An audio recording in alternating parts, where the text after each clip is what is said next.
Rightio, let's get this show on the road. Good afternoon, everyone. My name is Jamie Peterson, and I am a machine learning engineer at Crisp Thinking as part of the machine learning team. Today, I'll be joined by Zhu-Fei Wen as well. She's going to be talking you through some of the techniques and advances in natural language processing.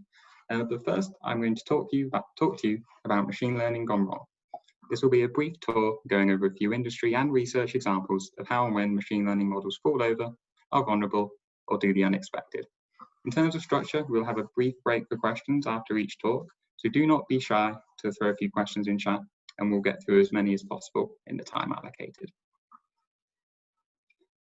But first, a brief overview of what we do at Crisp. At Crisp, we provide early warning risk intelligence as a service for leading brands, global enterprises, and social media platforms. This provides customers with a real-time risk defense with intelligence and compliance solutions guaranteed to ensure our customers are always the first to know and act. These risks can take many forms, including activist attacks, hate speech, threats, fake news, false rumors, illegal content, compliance failures, and many more. To this end, the main responsibility of the machine learning team is automating and augmenting the processing and analysis of these huge streams of data, primarily with the goal of detecting that wide range of risks I just mentioned. For those a little unfamiliar with how machine learning works, I wanted to include this slide to give a very brief overview of a classifier. A classifier is a machine learning model that is designed for placing data into classes. In this case, pictures of dogs or beaches. At Crisp, this would normally be some kind of risk or no risk. This is typically created using collated training data containing labeled images. This allows the model or engineer to create a feature space that is effective for separating the different classes of data, and then learn or fit a decision boundary between the samples. Here, the decision boundary is shown by the red dotted lines, and the individual images are dots on either side of it. You may notice that the samples containing dogs at the beach are near the decision boundary. This will be because they contain features of both classes. And this brings me nicely on to my first example of machine learning gone wrong. In 2015, Amazon was struggling with creating a classifier for their recruitment process. Now, like many of the larger tech companies, they have a very large number of applicants and a lengthy recruitment process. So being able to automate that process would be very attractive. And the task was simple. Given a collection of candidate CVs, can we select the best candidates? Now, they had approximately 10 years of CVs, as well as how far they got in their recruitment process. They also decided that they wanted the best fit for the company as well. So they came up with a 5-star score for each CV. This was an aggregation of both their success or failure in the recruitment process, and if they were subsequently hired, how well they then performed at the company. For example, candidates that looked great on paper and were hired, but then promptly left the company would get a lower score than one that stayed and performed well. So using the CVs and this score, they trained a model. Unfortunately, the results are not quite what they had hoped for. While the classifier was performing as expected on male candidates, it appeared to be penalising female candidates. Upon further inspection, it was clear that there was a problem, as gender-specific words were highly influential in the star rating system the CVs were given. So words like women's, girls, etc. would lead to lower scores. Additionally, the algorithm was paying little attention to areas where they expected it would look. One would expect for engineer roles that programming languages and skills would be very important for the star rating, but this was not the case.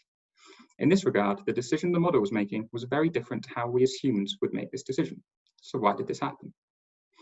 So let's go back and think about the problem they constructed. We have candidates, their CVs, and whether they are good or bad on some 5-star scale. Our experiment is designed in such a way that we have labeled CVs, as we have a score for each of them. However, in reality, this is not quite the case. What we really have is something much more complicated, like this. And even still, this is likely a simplified version of the recruitment process that they have used for their 5-star score. The pool of potential candidates and their respective CVs are on the left. They will find out about the job through marketing or recruiters. Their CVs will then go to a screener at Amazon. They may then do some tests, perhaps technical or in person. And then finally, they will be interviewed at least once, and then hopefully hired. So why does this matter? Well, each part of this diagram is a potential source for bias in the data. What if the recruiter targets male candidates more? Perhaps they have more male candidates on record. What if they are simply sexist and prefer male candidates? What if the marketing fails to target qualified females? Or what if it simply over-targets male candidates? The marketing acts as a sampler for the pool of potential candidates. So unless it's completely unbiased, there could be a problem. What if the screener at Amazon is biased towards male candidates? What if the testing, even the testing, is biased towards men? I mean, some testing requires groups, and perhaps some candidates would be uncomfortable being the only woman in a group of 10. And then finally, the interviews. I mean, think about it. It only takes one interviewer to be sexist to impact the rest of the group. And then that's at each interview when there are normally multiple. Furthermore, all of these biases could be completely subconscious and extremely difficult to detect. Now, we don't know if any sexism occurred leading to these results. It could simply be that there was a sampling issue via marketing, or that qualified women were underrepresented in these roles at the time. I mean, it's no secret that women have been underrepresented in developer-like roles historically. What matters, though, is that Amazon wanted to use this past data to inform the future recruitment. But given the effort gone into collecting and maintaining all this historical data, is it still possible to use it to inform future recruitment? Can we not try and trick the model into ignoring the candidate's gender? So what if we get rid of all of these gender-related terms, such as women's, men's, girls, boys? Perhaps we find that hobbies are not uniform across gender as well, and they act as a soft label, so we drop them. Maybe we find we have to drop large gaps in employment because they might be an indicator for maternity leave, so they go as well. And then institutions. Some institutions are for single genders, so we'll get rid of that too. Unfortunately, this still does not fix the issue. It was discovered the model also favoured verbs found more commonly on male engineers' CVs. At this point, alarm bells should really be ringing, as this is implying there is a language difference across the genders. We need to start wondering how deeply ingrained is this bias in the data. We could keep trying to peel back terms that we think are indicative of gender. So maybe we need to throw these verbs out. But if we keep stripping back words, we keep losing features, and we will likely keep degrading the performance of the model. Ultimately, can we account for this bias and still have a useful model? And this raises bigger questions around machine learning's application. We have a notion that machines cannot be biased, but when we train them on historic data containing biases, what we're actually doing is not just automating our own biases, but those from 10 years ago, in this case, when women were even less represented in these tech roles. Amazon do deserve some credit here as they spotted the issue, but when big companies get this wrong and spot it, it does make you wonder how many times companies have got this wrong and not spotted it yet. Fortunately, according to the original article, this model's use was kept internal and experimental, so its effects on candidates were likely minimal. And in the end, Amazon significantly pulled back the project, having realized that they could not guarantee the model would not be biased in its current form. For this next case study, we will be looking at chest x-rays. Now, hopefully people are not too familiar with chest x-rays, but these three images across the bottom show a normal healthy chest x-ray and two x-rays of pneumonia. Now, getting specialists to look at these x-rays is very expensive, and with the advances in image classifiers in 2018, 3 health institutes got together with the goal of augmenting the labeling of x-rays using convolutional neural networks. So all 3 of them took their labeled chest x-rays and trained a classifier, just like we saw earlier. Now, initially the results looked fine when observing the performance of the model on x-rays within the 3 healthcare facilities. However, when they tested the model on x-rays from other health facilities, the results were significantly worse. When looking back over the data, it was clear that the prevalence of pneumonia was drastically different across the 3 facilities, with MSH having 34.2% and the others only having about 1%. This meant that simply looking at where the x-ray was taken would be a great feature. In fact, simply predicting that all x-rays from MSH have pneumonia would give surprisingly good results. This led to the theory that the model was instead trying to work out where the x-ray was taken instead of the pathology of the x-ray. So instead, they trained the convolutional neural network to predict which facility the x-ray was taken from. The idea here being that there should be no indication of where the x-ray was taken in the image, so it should perform pretty bad on this task. Unfortunately, they had shockingly good results with accuracies of 99.95, 99.98, and 95.59% across the 3 facilities.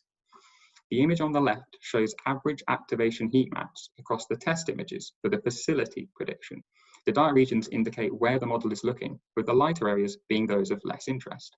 It is clear that the model is looking primarily at the corners of the image and very rarely at the center. Samples B and C showcase why this is happening. It turns out that those small L-like shapes in the top right corner are in fact metallic tokens, and that these appeared in radiographs in a site-specific way, making site identification trivial. In other words, different facilities would have different tokens in different placements. This led to the worrying conclusion that these X-rays cannot be simply taken and used from these health facilities, as in this case, these tokens acted like soft labels for the X-ray. But if you think about it further, the problem goes much deeper. No 2 facilities' machines are exactly the same. Perhaps they have different software versions, different hardware. Would these impact the X-ray? Perhaps in some facilities they use image compression. Maybe some machines just produce clearer X-rays. Does the room matter? All of these could be tells for where the X-ray was taken, and again cause the model to overlook the pathology. Ultimately, we have to conclude that these confounding variables are baked into the X-rays. So the models will always try and find a way to exploit this information. And this has big ramifications for getting these models into production. Not only is the domain life-altering, but it's seriously causing to question the huge amount of historical data we have, as well as what information we need with the X-rays to try and unpick these confounders. Perhaps the data from some machines simply contain too much confounding information, and we should throw them out. Conversely, perhaps in some cases, we would get away with simply cropping out the token, or doing some other pre-processing. How big is the domain shift from one machine to another? Nonetheless, unfortunately, this all means that classifying X-rays using machine learning is much, much harder than one would hope. Now, adversarial attacks are a fascinating area of machine learning research that should be on practically all practitioners' radars. Simply put, they are sophisticated attempts at fooling machine learning models in a variety of different settings. In this image, you can see how an adversarial attack has added a small amount of structured noise, in quotations, in order to fool the classifier that this image of a panda is in fact a gibbon. Not only that, but the model is now near certain that the image is a gibbon. Now, there are 2 main types of attacks on machine learning models. Firstly, black box attacks, where the attacker only has access to the input and output of the model. And secondly, white box, where the attacker has full access to the whole model. For this image, the attack was performed in the white box setting. They found that simply taking the gradient of the cost function with respect to the input image, instead of the model weights as you would do in training, and using this to perform an imperceptible modification to the input, it allows for a very simple but effective attack. This means that if your model is public, someone can likely very easily fool it with this kind of attack. However, these attacks do not always need to have a particular input image in mind either. In this paper, published by Google just over a few years ago, they developed a process to construct this adversarial patch. In a similar way as one trains a model, they use data and a model to learn a patch that effectively fools that model. This process in the patch using a loss function based on whether it successfully tricked the model. Basically, like training, but instead of fixing the images and optimizing the model weights, they fix the model weights and optimize the patch part of the images. This process successfully creates a patch that is very effective for fooling the model when overlaid on any image. This is perhaps more of a cause for concern than the other attack, as in the previous attack, they would need to know the image they were trying to trick the model with. Perhaps think of autonomous vehicles. It is a critical domain that utilizes image classifiers and object detection, segmentation. But if the image processing part of the model was public, could we craft an adversarial patch that would trick the model, make it not see pedestrians, not see stop signs? This is even more worrying, as it would be extremely easy to distribute and print this patch. Perhaps the strangest and most headline-grabbing adversarial attack is the pixel attack. In this paper, among other things, they demonstrate that you can fool convolutional neural networks by changing just one pixel. Unlike the others, it was in the black box setting, meaning they had no knowledge about the model. It is worth noting, though, that they had to query the model a large number of times to craft a good successful attack rate.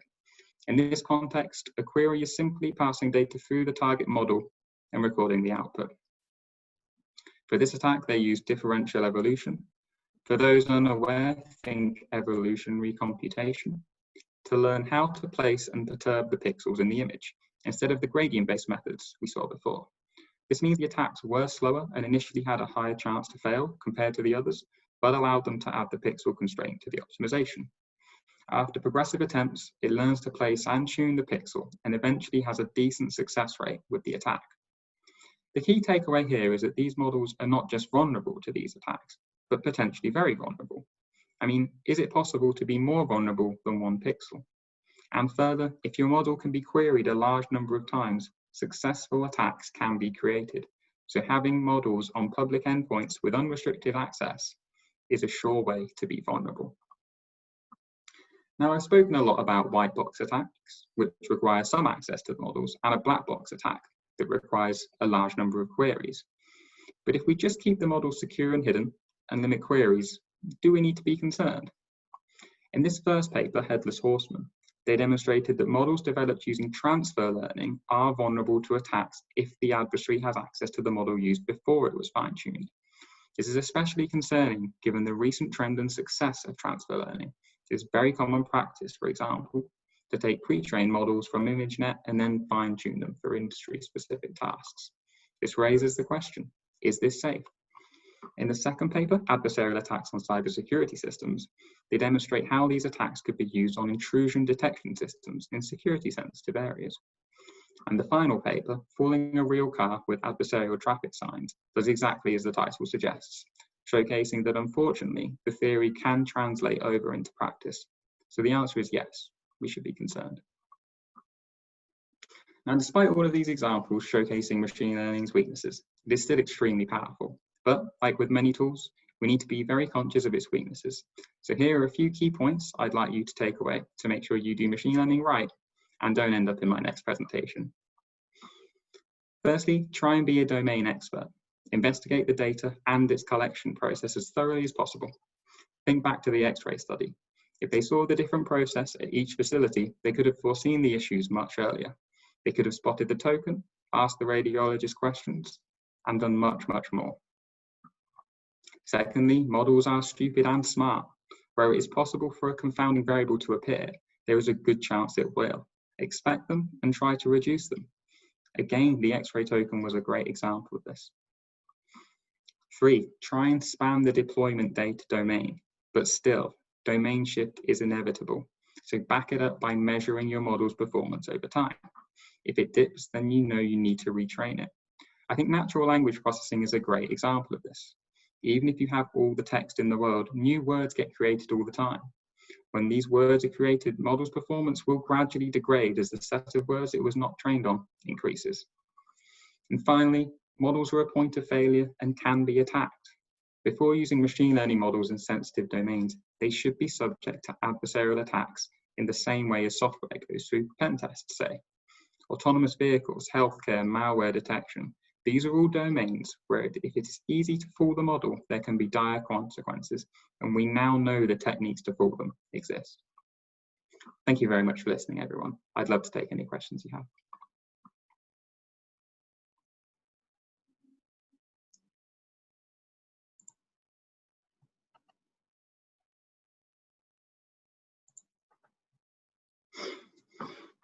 Okay, so I've got one question from Victoria. So I spoke a lot about adversarial attacks on neural networks. Is it that doom and gloom? Are there any defenses? So perhaps the first defense, and it's the most intuitive one, is to simply apply the adversarial attack to your training data. So kind of think of it as adding it to your augmentation. So in the same way as you do like a color jitter, you could add the adversarial pixel, you could add the adversarial patch, that kind of thing. And there are other defenses. You can apply like, I read a paper about applying like random noise, like Gaussian noise to the input images. And that gives you some robustness to some of these attacks. It's a really quite active field of research, so if it's something you want to get into, it's as simply as Googling adversarial defenses will bring up a good amount of literature. And yeah, good question, very good question.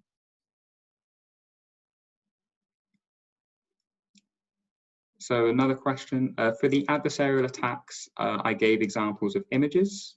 Do the attacks generalize to other domains, example, natural language processing? So for the examples I gave in this presentation, they do not generalize to natural language processing. When you do backprop to like your input images, you can update images quite simply, whereas with natural language processing, it doesn't quite work in the same way. What you'd kind of be doing is updating your embeddings, but obviously the way tokenizers split text and then look up the token ID, it means it wouldn't translate over to NLP. With that said, NLP is still vulnerable to adversarial attacks. The attacks just has to be done quite differently. So instead of targeting like input pixels, you're targeting words. So you're trying to kind of swap words or add words.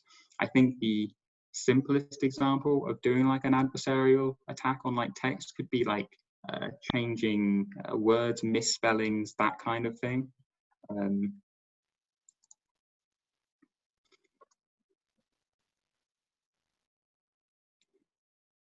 But yeah, I think that's all the questions for now. You can ask more as the presentations come on, and I will get to any more at the end.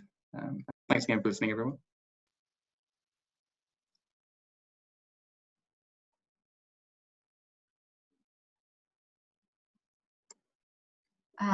I can see there's another question in the Q&A. Do you want to address that in the end? Oh, if I can talk now, I'll do it now. Do you think that adversarial attacks highlight an inherent weakness with neural networks that will require completely new architectures, or do you think they could be tweaked to fix? I think, I mean, my personal opinion is that they're indicative of a very, very like high dimensional space that isn't always super well behaved. So some of the defenses indicate that the region around these adversarial attacks are kind of not adversarial in the sense that, so with the example with the gibbon, if you were to look at all of the space around that in like very high dimensional space, you'd find that most of it still thinks it's a panda or is not completely convinced it's a gibbon. So some of these adversarial attacks, I like to think of them as finding like a shortest path to like strangely behaved space in this very high dimensional feature space. In terms of whether it will require completely new architectures, it's a very good question. You know, we can tweak these sort of training processes to make them more robust to these attacks, but I don't think it's a long-term solution. You know, it's just going to lead to an arms race where more and more adversarial attacks are created, and you just have to add them all to training, and you know you're playing cat and mouse there. I'd like to say a new architecture, some sort of big new architecture would solve it, but as someone with no such propositions, you know, it's a cop-out for me to say that. So I think we're stuck with what we have for now. But yeah, very good question.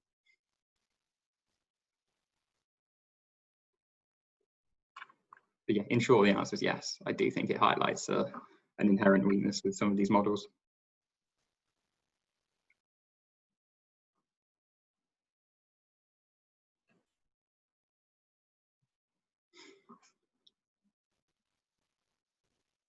Cool. If there are no more questions, I think I'll start my talk first, and then you can send, even if you have questions for the first talk, you can still send it through and we will address it at the end of the talk. Okay. Hi, my name is Faye. Today I'll talk about the most commonly used algorithms in natural language processing and some design principles through the history.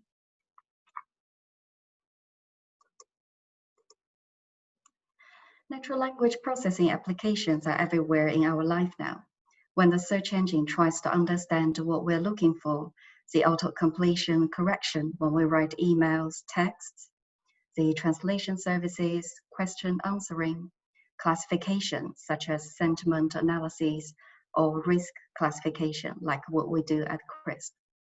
And there are many other applications. I remember when I was writing my dissertation painfully several years ago, my friend was saying, why do we have to do this? Why can't the dissertation write itself? And now we're actually closer to that. Most of these tasks are achieved by machine learning, mostly supervised learning, which we pass the input and desired output, and the machine learning algorithm will try to learn the function that will map the input to our desired output, and that's going to be our machine learning model. For structured data, for example, diabetes detection, the labels are whether a person has diabetes or not. The features used here are age, weight, gender, activity level, alcohol consumptions, and all the features are already represented in a numeric way, so we can use them directly for the machine learning analysis. But text is more difficult to represent.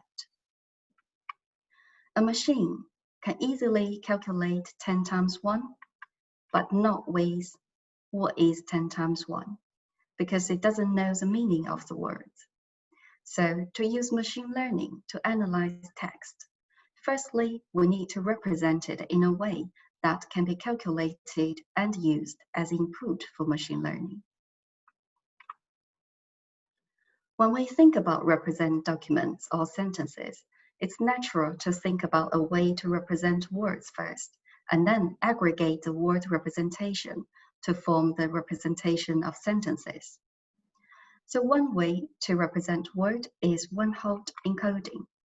Firstly, we build a vocabulary of words, and then each word is represented by a vector that the dimension of the vector is the vocabulary size. All the elements in that vector is 0 apart from that word. For example, if we have a movie review says, I like this movie, it's not predictable. Firstly, we build a vocabulary, and then we can represent each word, use the vocabulary with a 1 and lots of zeros.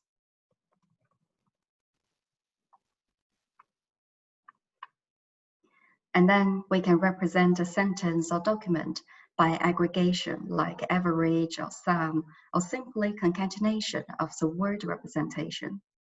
If you sum them together, then you have a bag of words model.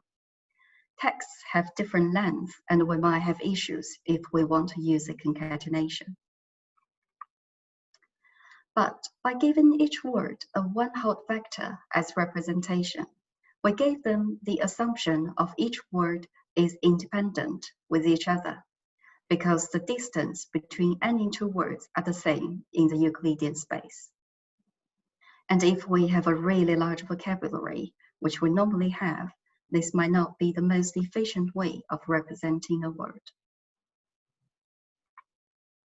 So what would be better is that if we have some embedding vectors to represent the word, and the embedding contains some semantic information, and we could use this information to perform some calculation. For example, the vector of a puppy minus the vector of a dog equals to the vector of kitten minus the vector of cat, or queen minus women equals king minus man. And we use a dense vector to represent each word.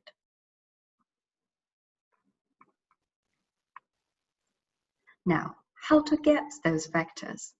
There are several different methods, such as word2vec, which tries to predict the contextual words of a word, and latent semantic analysis that looks at the global occurrences from word document the occurrence matrix. And there's global vector glob that combine the best of both words to keep the local contextual information and the global information. Due to the time limitation, I won't introduce more details about these methods, but if you are interested, I recommend you to read the original papers of these methods. They are in the reference link. Now, imagine we have the word representations. If we want a sentence or document representation, Again, we could apply a simple aggregation such as average or sum all the word representations. This works well in many cases, but it missed an important signal from text, which is the positional information. For example, if I'm doing a task of semantic analysis, I have 2 reviews. I'm a big fan of this movie. It's not very predictable. I'm not a big fan of this movie. It's very predictable. If we simply aggregate, for example, just average the word embeddings, we will get exact same representation for the 2 sentences, but they have very different semantic meanings. So, positional information can be very important, and that's where a recurrent neural network can be beneficial for sequential data like text. Now, let's look at how a recurrent neural network will process this review. Firstly, we need to split the sentence into words. And then imagine we have a 1-layer neural network with only 1 neuron. It takes 2 inputs. One is the current input word, and another is a hidden state, which can be initialized randomly or just 2 zeros. It combines both inputs and produces an output hidden state H1. Now, H1 has the information of the first word I. Then we can use the same neuron again, process the next word and the new hidden state H1. Now we have a new hidden state H2 that contains the information of both I and M. Then we input A and H2 and get H3 that includes information of I and M. If we keep doing this process until we finish all the words in the sequence, and the last hidden state will contain all the information in the sequence, then we can use that hidden state to produce output label. Or it could be an output sequence if the task is translation. We could also represent the process in this way, that a neural network recurrently takes an input and a previous output to produce the new output. Here, the example is 1 neuron, but we could add more, or we could add more layers as well. The process doesn't change. At any timestamp, the hidden state only includes the information happened before. Sometimes we might want the information happens after. For example, if we have a part of speech recognition task, we want to know for each input word, whether it's a noun or adjective or adverb, etc. So what happens before that word and after are both important. To get the information after each timestamp, we could reverse the sequence, which means we input the last word first, and then the second to the last. And then it's the entire same process, just reverse the sequence. Then if we concat the representation from both directions together, we can have the information from both sides. And this is called bidirectional recurrent neural networks. There are different types of recurrent neural networks. They are one-to-one recurrent neural networks, which is just the same of a normal neural network that would take 1 input and produce 1 output, like image classification. There's one-to-many recurrent neural network, for example, the image captioning, which takes 1 image as the input and output a sequence of words that describes what happens in the image. They are also many-to-one, which takes the text as input and output a label. For example, the sentiment analysis we've just seen. This translation requires many-to-many with a delay because we want to get a representation for the full input sequence and then generate text in the new language.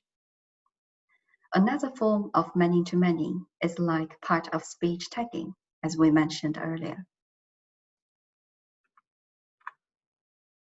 Now, imagine we have a very long document. The early words get processed and processed and processed to the very end of the sequence. Probably not much information about those early words is still left in the final hidden state. Sometimes the most important signals can be at the beginning of the sequence. Here is an example of a question answering task. So for a question answering task, you give a context and you give the question, and then you ask the machine learning model try to answer that question using information from the context.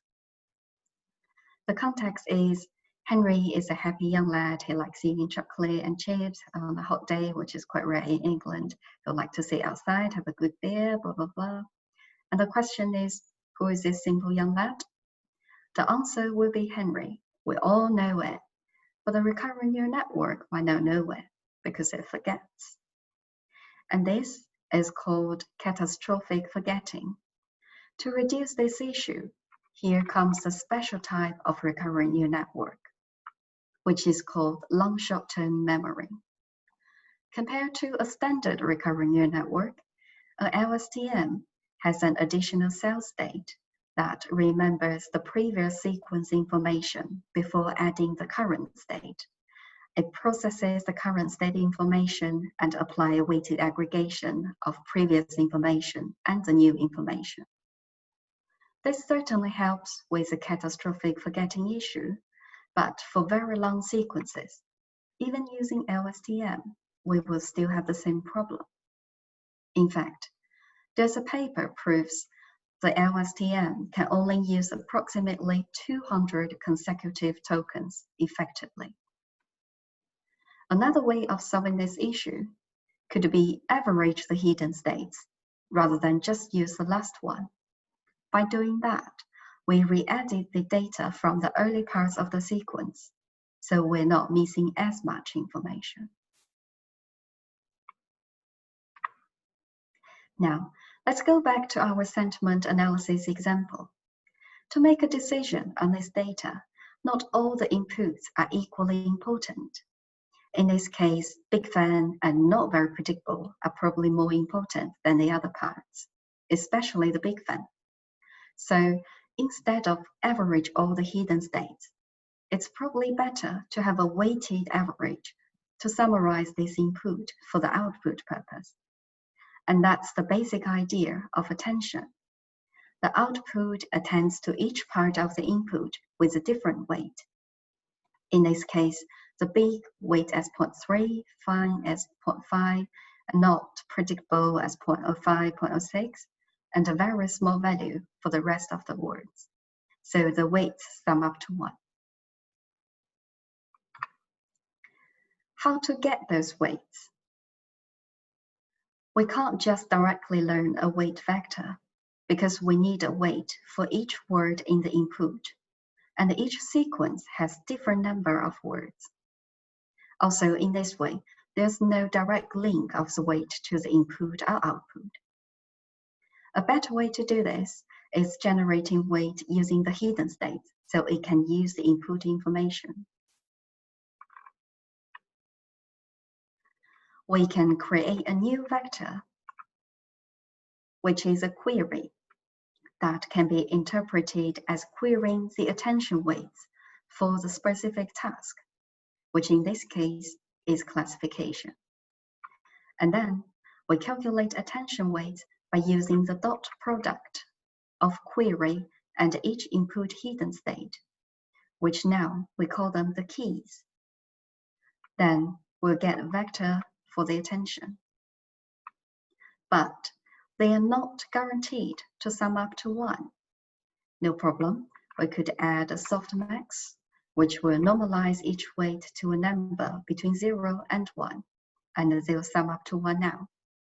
Once we have the attention weights, now we can apply them to the hidden states again for the weighted aggregation. But this time, we call those hidden states values. In the end, the weighted aggregation is used to predict the classification label of the sentence. So in summary, we have query, keys, and values for creating attention. we use query and keys to get the attention weights, and then apply these weights on values to get weighted aggregation.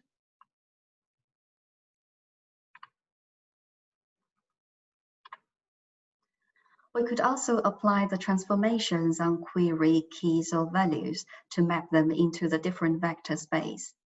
The transformation can be linear or nonlinear, and then we can calculate the attention weights and the aggregation. Translation is also a good example of using attention. In this case, the query is a target language output word. Keys and values are the source sequence. So for each target output word, it will attend to the input sequence, and the more relevant source word for translating to that target word should get higher attention weights. Here, I'm only showing the high weight connections.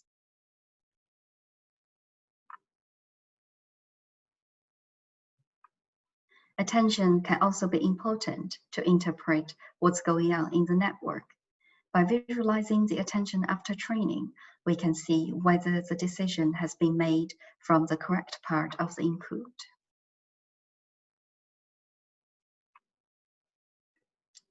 Now, we know the three important parts of attention: query, keys, and values. When the query is related to output, like classification labels or target language words, we can learn the relationship between the output and the input. But sometimes we want to know the relationship between the words in the input sequence, like the syntactic information. In that case, the queries are equal to the keys and the values, and we call this self-attention. If we take several steps back now, a good way of representing texts should include the word information, the positional information, and attention. Recurrent neural networks with attention is a good way to process all this information, but it still has the catastrophic forgetting issues, and the calculation is sequential, which means we can't take advantage of the parallel computing. In 2017, there's a new architecture we created called Transformer. It processes those three parts of the information in a very different way, and it can be processed in parallel. It's probably the most important architecture in many NLP tasks now. Let's have a look, and I promise this is the last heavy technical part in this talk. A transformer architecture looks complicated and scary, but the truth is, that's true. But we're not going into that level of details today. It has two components, an encoder and a decoder. An encoder is used for learning the representations of the input. A decoder takes the representation from the encoder and generates sequence. Sometimes we just need the representation of the input, for example, the classification problems. So we could only use the encoder. And if we have generation tasks that doesn't have any input sequence, then we could only use a decoder. When we use the recurrent neural networks, we have word embeddings and the recurrent neural network naturally adding the positional information in. Here, for a transformer, the positional information is represented by the embedding as well.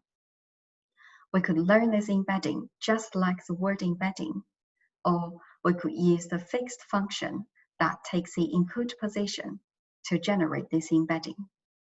In this case, the positional encodings were generated by sinusoidal function. And then we can combine the positional information with the word information by just summing them up. That's the input of the first encoding block. One critical part of the transformer architecture is the multi-head attention, which is in both encoder and decoder. Multi-head attention probably should be called multi-head self-attention because it's a combination of self-attention. From the last section, we've mentioned we could use self-attention to learn the relationship between the input words. But sometimes we want to learn more than one relationships.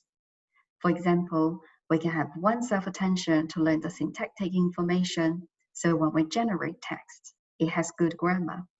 And we might also want a relationship that connecting words referring the same thing. Like in the previous example, the first sentence says Henry and later on it just says hey. And we might want the attention to know this he refers to Henry in this case. So if we have many different self-attentions, we can learn different relationships. And then if we concat their output together, add some linear transformations to combine all the information, then we have our multi-head attention. Note those are different linear transformations applied on query, keys, and values.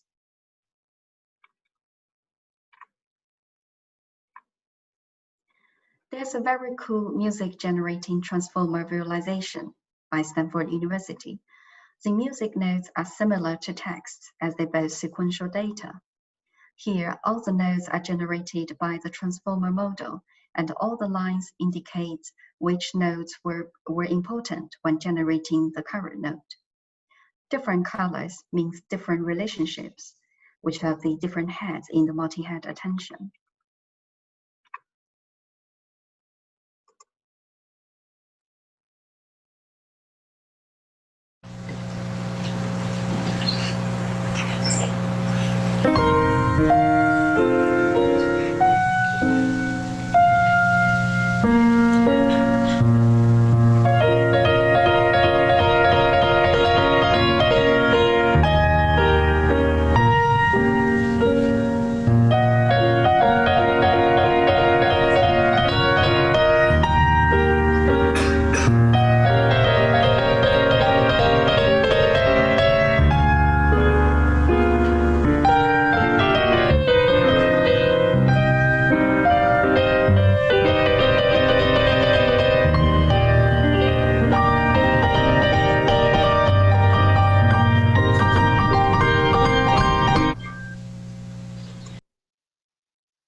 So apart from generating music notes, Transformer seems to work well on translation tasks as well. Blue, which is the bilingual evaluation understudy score for evaluating translation performance, we just need to know the higher the better. So in the paper, Transformer achieved good results in English to German or English to French tasks with less computation resources required compared to other methods. And here is the time complexity compared to the self-attention or recurrent layers.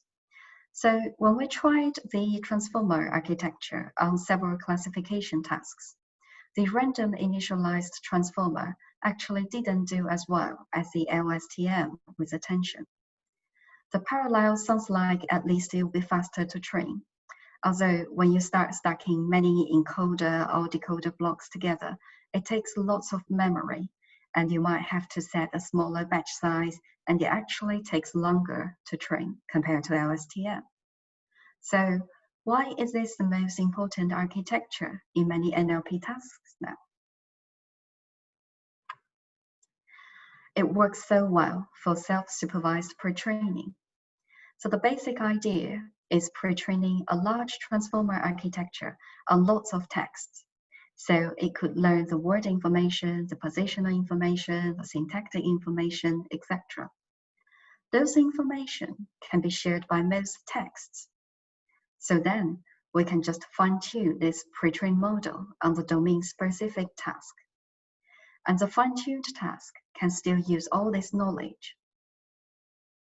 All those texts for the pre-training are unlabeled, so it's very easy to prepare a really large dataset.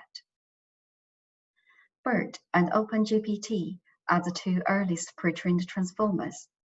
The success of both models encouraged lots of research in different pre-training techniques. Let's look at the BERT results first. This is a result on General Language Understanding Evaluation test set, which we normally call it GLUE.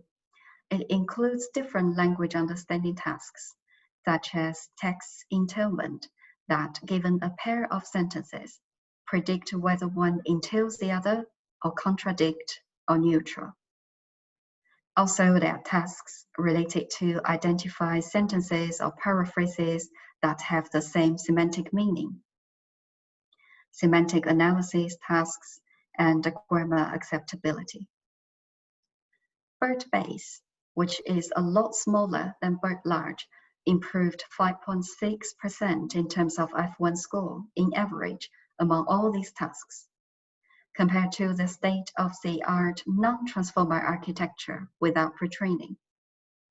If it compares to the recurrent neural network-based pre-trained model, which is a bi-LSTM with Elmo and attention, there's an 8.6% difference in the F1 score. Then, OpenAI GPT was published, which is a pre-trained transformer decoder that outperformed the pre-OpenAI state-of-the-art, but still 4.5% lower in average compared to BERT base, which is a significant difference. And BERT large performs even better than BERT base. Now, let's look at what is BERT and how it was pre-trained. BERT is a transformer encoder model. It was pre-trained on two tasks.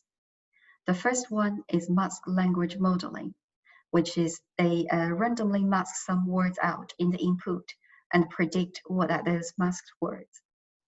To do this, a mask token was created to replace the words we want to mask, and the representation of the mask token at the last layer will be used to predict the masked words. In this case, the context information from both directions can be used together at the same time to predict those words.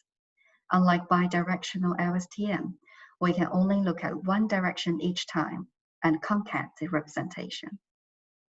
So, by doing masked language modeling, the network needs to learn to understand and use the context information to predict the masked words. The second pre-trained task is next sentence prediction, which given sentence A and B, predicts whether B is the next sentence follows A. This meant to learn the sentence relationships like the logic relationship, although the implementation was 50% of the time randomly choosing the sentence B from the rest of the corpus, which gives the model a chance to cheat by looking for the topic rather than the relationship between the sentences. The dataset BERT was trained on has 13 gigabyte text, including English Wikipedia and books corpus. And then we could fine-tune this model on different tasks by extracting the representation of the input sequence and add the classification layers on top. GPT is another pre-trained model, and it's from OpenAI. The model architecture is based on the decoder rather than the encoder like BERT. The pre-trained task is next word prediction, so it only looks at the words before rather than bidirectional like BERT. And the training data is books corpus only with 984 million words. It's a lot smaller than BERT's training dataset, which includes 3.3 billion words. And we've seen the result before. It was better than the state-of-the-art before GPT, but still 4% lower than BERT. Then GPT-2 came out early last year, which is a lot larger than GPT-1. The pre-trained task is the same, but the dataset and the mean target of the training has changed. The training corpus for GPT-2 are the texts from different websites. Actually, they are from 45 million links. They are 40 gigabytes of text, which is 3 times more than what BERT was trained on. GPT-1 was still doing pre-training and fine-tuning, but from GPT-2, the main target is to achieve zero-shot learning, which is training a model that can perform well on different tasks directly without any fine-tuning. And they did get good results on various text generation tasks. And here's an example article written by GPT-2, given the context information written by human.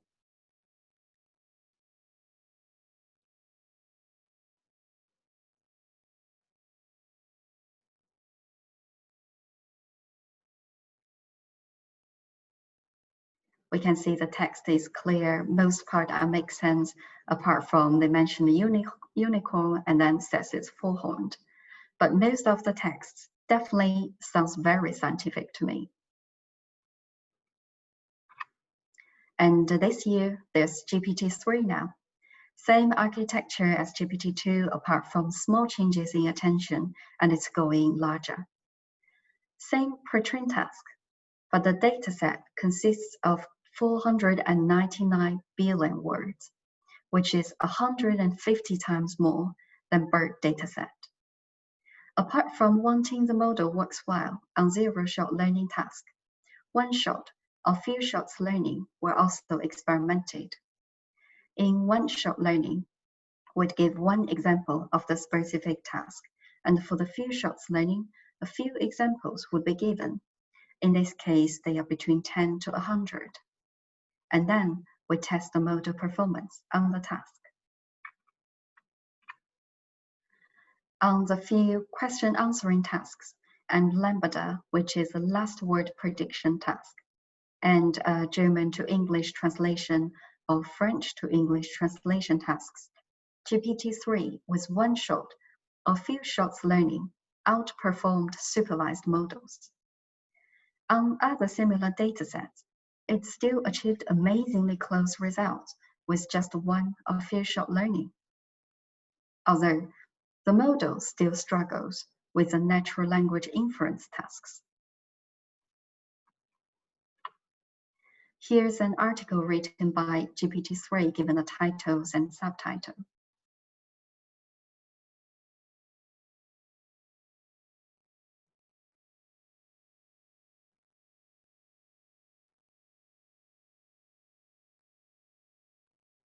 Which is very impressive. As we can see, it has good grammar, it makes sense, it corresponds to the titles and subtitles. In the paper, they actually did a test to give a set of articles to human and ask human to say whether it's very likely written by human, or maybe by human, or maybe not by human. And the accuracy with those articles are actually 12%.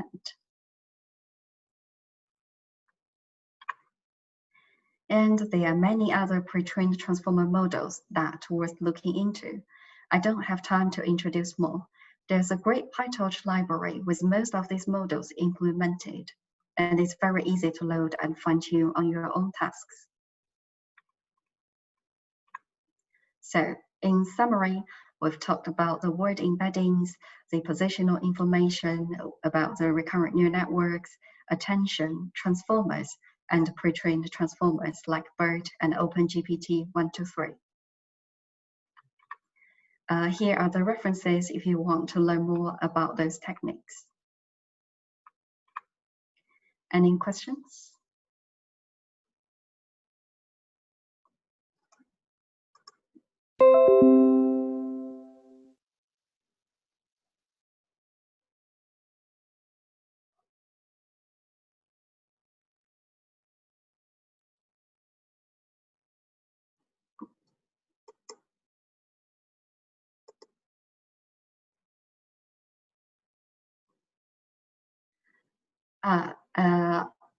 I can see one question. Do you think transformer-based models are as vulnerable to adverse attacks as CNN and Jamie talked about? Do you think any of the attention-based ideas can be applied to image classification? So for the question, I do think the transformer model, if it's if the original model is open air, and then I do think it's vulnerable. Actually, there's a paper in ICML this year, and they tested if you do transfer learning from the pre-trained transformers, and the successful rate for the attack is actually over 80%. So that's definitely an issue.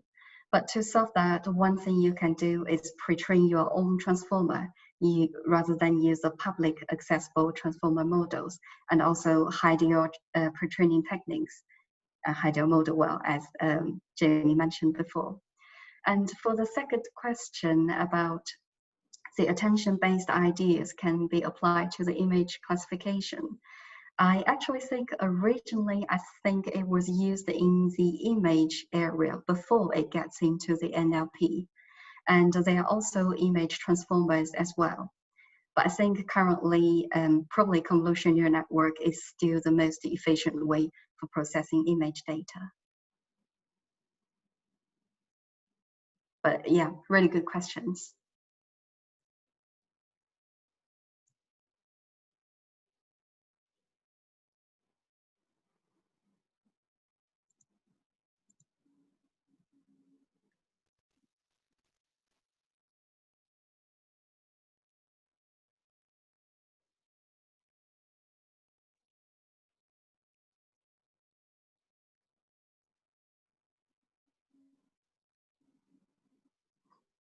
No problem. Is there any other questions?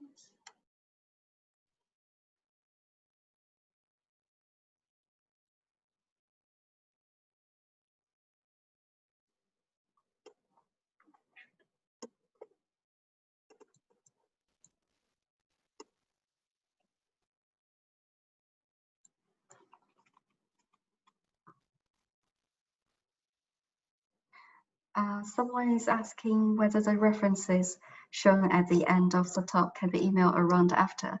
Yeah, that will be fine. Yeah, we will send you the link later.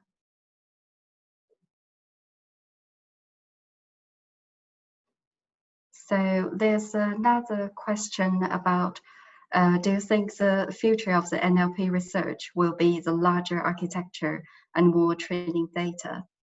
And so definitely that's one of the direction. But I think a more interesting direction would be, given the same amount of data, what type of pre-training techniques would use it more effectively? For example, one of the model I didn't mention, which is called Electra. It uses a different pre-training techniques. And if you gave the same data and architecture with Electra or BERT, you get a lot better result with Electra. So I think probably a more interesting research direction would be a more effective way for the pre-training.